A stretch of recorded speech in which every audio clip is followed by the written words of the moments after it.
Podcast et prévention, les intoxications au monoxyde de carbone par l'APPA.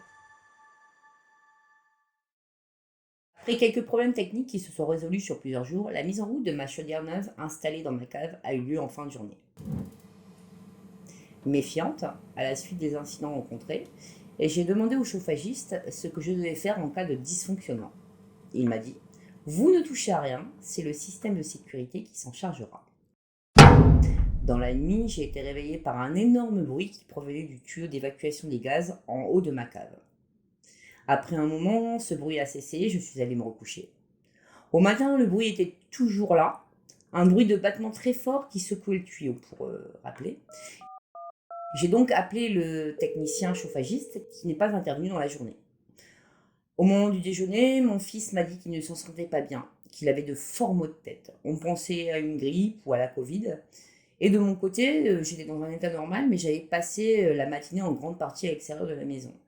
Dans la soirée, nous avons été pris de malaise, vomissements. Mon fils a eu de courtes pertes de conscience. Moi, je commençais à m'assoupir par moments. Mon fils a eu la force et la présence d'esprit d'appeler les pompiers qui sont arrivés à temps pour nous emmener aux urgences où nous avons passé la nuit. Dans ma jeunesse, j'ai souvent entendu parler d'intoxication au monoxyde de carbone, chauffage au charbon ou chauffe-eau installé dans la salle de bain, et je ne comprenais pas pourquoi les victimes n'avaient pas réagi face au danger. Premier constat, c'est qu'il n'y a pas d'odeur de gaz pour nous avertir d'une anomalie. Et après, tout est un enchaînement de circonstances que l'on ne maîtrise pas. Dans mon cas, si j'avais été autorisée à arrêter la chaudière en cas de dysfonctionnement, c'est la première chose que j'aurais faite. Ensuite, en raison d'un emploi du temps différent, mon fils et moi n'avons pas été exposés de la même façon au monoxyde de carbone. Je ne l'ai réalisé qu'après, bien sûr. La durée, mais aussi le lieu.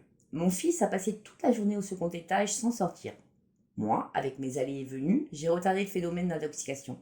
J'ai été particulièrement exposée en fin de journée, en passant un maximum de temps dans la cuisine, proche de la cave et du tuyau d'évacuation qui refoulait.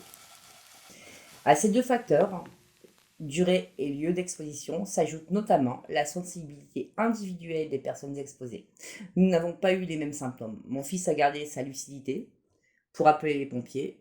Pour moi, tout est allé très vite. Quand j'ai été prise de malaise, j'avais perdu toute faculté de discernement. À l'arrivée des pompiers, mon fils m'a appelé pour que je quitte la maison. Je commençais à m'assoupir. Sa voix m'a réveillée.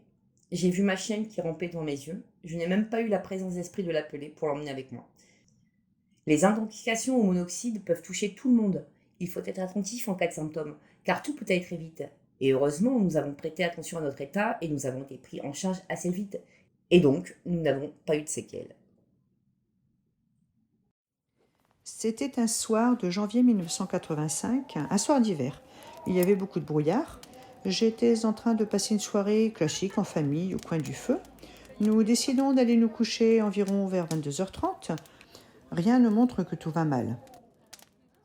Mais en pleine nuit, mon frère se réveille et commence à vomir.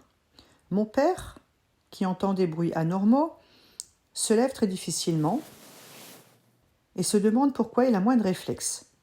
La première raison qui lui vient en tête, c'est le feu. Il s'est dit peut-être qu'il y a une mauvaise combustion du bois.